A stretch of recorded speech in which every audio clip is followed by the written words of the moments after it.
عوام بیچاری نہیں, عوام کی ذمہ داریوں پہ بھی بات ہو سکتی ہے مزمل. اس لیے میں کہہ رہی ہوں کیونکہ ہم ہمیشہ سے دیکھیں پچھلے 70-72 سال گزر چکے ہیں, اب تو ہمیں بڑا ہو جانا چاہیے.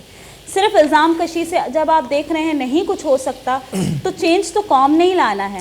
بالکل, ایک فرد واحد کا کام نہیں ہے, آپ مل کے ہی کچھ کر سکتے ہیں. قومیں تب آباد ہوتی ہیں جب ان کی سوچ وہ زندہ رہتے ہیں, اپنی سوچ کو زندہ رکھتے ہیں. ہمارے ہاں سب بیداری میں پتہ نہیں کب آئیں گے, بیدار ہوں گے, خواب میں ہی سب جو ہے نا چلتے پھر رہے ہیں اور ایک دوسرے کو الزام دیتے جا رہے ہیں اور بس حکومت کے ہی میں کہہ سکتی ہوں منتظر ہیں کہ وہ کچھ کریں.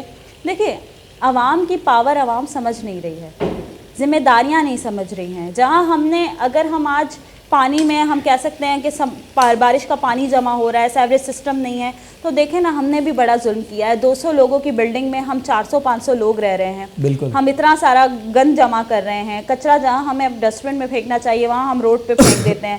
ندی نالے بند ہو رہے ہیں, کیوں ہو رہے ہیں؟ کچرا ہم نے پھینکا ہے, حکومت نے آ کر ایک ایک جگہ تو کچرا نہیں پھینکا. میں آپ کو بتاؤں جہاں حکومتیں کمزور ہوتی ہیں نا وہاں یہی حال اور وہاں پر کوئی انفراسٹرکچر نہیں ہوتا, کوئی پوچھنے والا نہیں ہوتا, کوئی سننے والا نہیں ہوتا, کوئی داد رسی کرنے والا نہیں ہوتا, وہاں یہ ساری چیزیں بہت چھوٹی سی ہیں. ابھی میں آپ کو ایک چھوٹی سی مثال دوں. دیکھیں اگر ہماری حکومت اس قابل ہوتی, اگر ہماری حکومت پاور میں ہوتی اور اگر ہماری حکومت اپنی ذمہ داریوں کو سمجھتی, کبھی بھی یہ مسائل جنم نہیں لیتے. بات ہی یہی ہے نا, 70-72 سال گزر چکے ہیں, کبھی نہیں سمجھنے والے. ابھی میں آپ کو ایک چھوٹی سی مثال دوں. آپ لیاقت آباد, آپ ناگن چورنگی, آپ ان تمام علاقوں میں اگر آپ گاڑیاں لے کر جا رہے ہیں, موٹر سائیکل لے کر جا رہے ہیں, آپ بآسانی ٹریفک سگنلز کو جو ہے وہ کراس کر لیں گے, کوئی اس کی پاسداری نہیں کریں گے, رائٹ. لیکن آپ یہ 3 تلوار اور کلفٹن سے گزر کے دکھا دیں, یہ وہی ٹریفک پولیس ہوگی جو قانون پر مکمل طور پر عمل درآمد کرواتی ہے. تو لوگوں کو پتہ ہے کہ یہاں پر قانون سخت ہے اور یہاں پر قانون جو ہے وہ نام کی کوئی چیز ہی نہیں ہے. یعنی ہم نے پروف کر دینا ہے کہ ہم لاتوں کے بھوت ہیں, باتوں سے نہیں ماننے والے, ہم بڑے ڈیٹ ہیں. بالکل, جہاں وہ کہتے ہیں نا اب جیسی عوام ہے ویسے ہمارے حکمران ہیں. تو میرے خیال میں وہی کا بات ہے نا, ہم بھی بڑے ڈھیٹ ہیں. میں ابھی تھوڑی دیر پہلے یہی مثال دے رہی تھی کہ ہم دور کہیں ممالک میں جائیں ہی نہ, ہم ایک ہی ایریا سے دوسرے ایریا کی مثال دیں. تو ہمارے ہاں یہ ہے, عوام نے جو ہے نا وہ باقی ایریاز میں جا کر سپوز ڈیفینس سائٹ پہ جا کر انہوں نے کچرا نہیں پھینکنا ادھر ادھر, انہوں نے ڈسٹ بن نہیں ڈالنا ہے. لیکن ہاں اپنے ایریا میں آئے تو پھر پھینکو بھائی, گلی میں کون پوچھنے والا ہے, کس نے کیا کہنا ہے. بالکل. تو یہ حالات رہے تو ہمارے ہاں تو بہت پرابلم ظاہر ہے کریٹ ہو گیا. اچھا سوشل لائف پہ بھی بات کرنا چاہوں گی. یوتھ کی سوشل لائف کتنی ڈسٹرب ہوئی, کیونکہ ہماری یوتھ ماشاء اللہ چونکہ اچھی بات ہے, میں سمجھتی ہوں یہ پازیٹیو ایک امپیکٹ ہے ہماری یوتھ میں کہ وہ بزرگوں کو بھی ساتھ بٹھاتے تھے. چائے ٹائم پہ آپ دیکھیں کہ بھائی ہر ہوٹل میں رش لگی ہوئی ہے, کہیں کوئی جو ہے نا چاٹ کھا رہا ہے تو کوئی کہیں ریسٹورنٹ میں بیٹھا اپنے دوستوں سے گپے ہانک رہا ہے. پورے دن کی ایک وہ ڈسکشن ہوتی ہے, مرج ہو کر بیٹھ کر, یا پھر شام کی چائے میں ختم ہوتی ہے, یا رات کو ایک گوسپ جو ہے نا ڈنر کے ساتھ ختم ہوتی ہے. تو یہ لائف کافی حد تک ایک طرح سے کورونا کے بعد مجھے دکھائی نہیں دیتی, کیونکہ ظاہر لاک ڈاؤن ہے, سب کو اپنی صحت فرسٹ پریورٹی پہ رکھنی چاہیے. یہ ایک بہت بڑا امپیکٹ آیا ہے. تو آپ کیا سمجھتے ہیں سوشل لائف کتنی ڈسٹرب ہوئی ہے؟ دیکھیں سوشل لائف اس میں بھی 2 طبقات ہیں. ایک طبقہ جو بڑا امیر ہے, وہ یہ ڈنر اور یہ اور وہ ان ساری چیزوں تک بڑا اس کو انجوائے ملتا ہے. لیکن ایک طبقہ جو مڈل کلاس ہے, وہ چاہے یوتھ ایکٹیوسٹ ہوں, وہ چاہے شعبے سے تعلق رکھتے ہوں, وہ کسی بھی فیلڈ کسی بھی جو ہے وہ شعبے سے تعلق رکھتے ہوں, ان کی لائف میں یہ ساری چیزیں سالوں میں ایک بار آتی ہیں. اور یہ بہت زیادہ, کیونکہ ان کی لائف جاب ہے, صبح آپ کو جاب کے لیے نکلنا ہے اور رات کو واپس گھر آنا ہے, اور پھر آنے کے بعد گھر کا کچھ اتا پتہ نہیں ہوتا, سامان لانا ہے, بہت ساری چیزیں. تو میں سمجھتا ہوں کہ ہمیں ان مڈل کلاس طبقوں کے بارے میں بھی سوچنا چاہیے, ہمیں ان مڈل کلاس طبقوں کو بھی لے کر چلنا چاہیے جن کی لائف میں پہلے بھی بڑی پریشانیاں تھیں اور اس وقت تو ان کی لائف بالکل ختم ہو کر رہ چکی ہے. ہمارے کووڈ-19 کے اندر جو ہمارا ادارہ ہے اورنگی یوتھ آرگنائزیشن, ہم نے وہاں پر جا کر لوگوں کو دیکھا جو پہاڑیوں پر رہتے ہیں, جو گلیوں محلوں میں رہتے ہیں, جو کچے مکانوں میں رہتے ہیں, جو بیچارے سڑکوں پر جو ہے وہ سرکنڈا لگا کر یہ جھوپڑی نما بنا کر لوگ آباد ہیں. ان کی زندگی میں کوئی خوشی نہیں ہے, ان کی زندگی میں کوئی سکون نہیں ہے. بارش آ جائے تو ان کو یہ نہیں پتہ ہوتا کہ اگلی رات کہاں گزارنی ہے, گھر میں پیسے نہ ہو, فاقہ کشی ہو, تو یہ نہیں پتہ ہوتا کہ اگلی صبح جو ہے انہوں نے ناشتے میں کیا کھانا ہے, دن کے کھانے میں کیا کھانا ہے. تو ایک بہت ہی زیادہ ہمارے ملک میں جو اکثریتی طور پر جو کچی آبادی میں لوگ زندگی گزارتے ہیں وہ بڑے پریشان ہیں, بڑے بے حال ہیں, بہت زیادہ تباہی کا شکار ہیں. ہم دعا گو ہیں کہ اللہ تعالیٰ ان کے مسائل حل کریں. ہم یوتھ ایکٹیوسٹ آپ ہم سب مل کر کوشش کریں کہ ان لوگوں کی مدد کریں, ان لوگوں کے بارے میں سوچیں, ان کو اپنی زندگیوں کا حصہ بنائیں, زیادہ سے زیادہ ان کو اپنے ڈسکشن میں جو ہے وہ یاد رکھیں, تاکہ اس گفتگو سے اگر کوئی صاحب استطاعت دیکھے تو اپنے ارد گرد اپنے پڑوسیوں میں اپنے جان پہچان میں جو لوگ اس طرح کی زندگی گزار رہے ہیں ان کی زندگیوں میں کہیں نہ کہیں کوئی آسانی پیدا ہو سکے.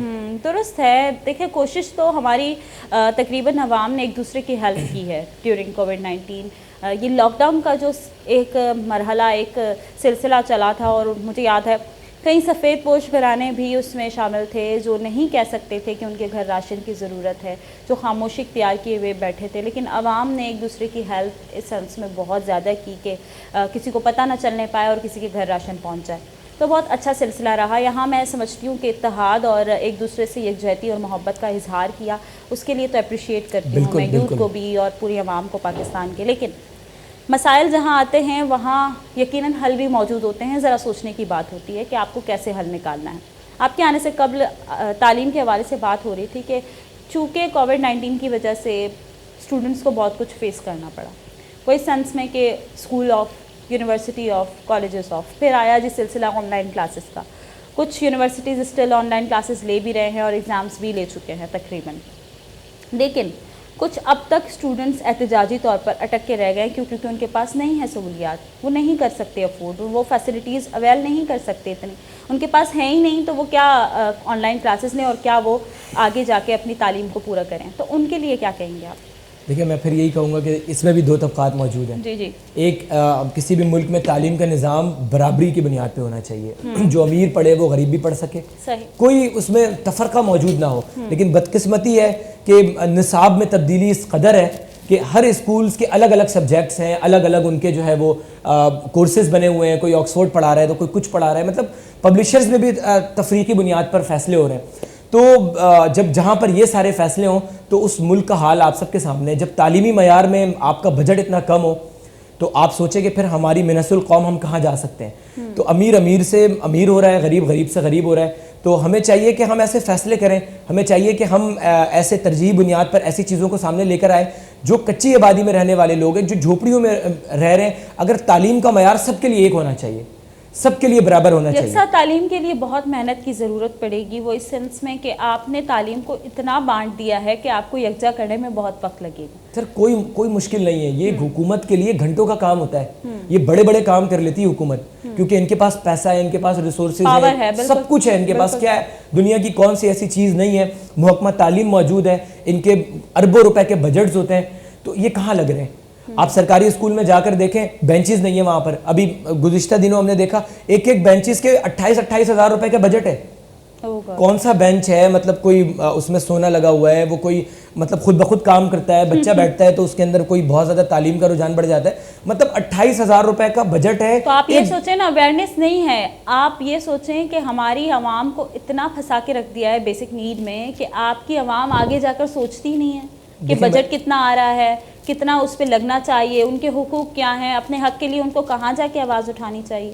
اتنے مسائل میں ایک عام آدمی کو, ایک عوام کو, ایک یوتھ کو اتنا پھنسا کے رکھ دیا ہے کہ اس کے پاس پانی نہیں ہے, اس کے پاس بجلی نہیں ہے, اس کے پاس گیس نہیں ہے. وہ جس علاقے میں رہ رہا ہے لائبریریز اس کے علاقے میں بند ہیں, آڈیٹوریمز نہیں ہیں وہاں پر, پارکس نہیں ہیں, صحت سے متعلق کوئی ایسی اسکلز نہیں ہیں کہ وہ کھیلے, اس کے ذہنی نشو نما ہو سکے. صحت سے متعلق آپ جا کر دیکھیں تو ہسپتالوں میں ایسی حالت پڑی ہے کہ جو ایک نارمل گھروں میں بھی نہ ہو. اگر باہر ملکوں کا مقابلہ کریں تو کتوں کا علاج بہتر ہو سکتا ہے. تو ہمارے ہاں اتنے مسائل میں لوگوں کو دبا کے رکھا ہوا ہے کہ ایک عام آدمی تو سوچ ہی نہیں سکتا, ایک عام آدمی تو اس طرف جا ہی نہیں سکتا.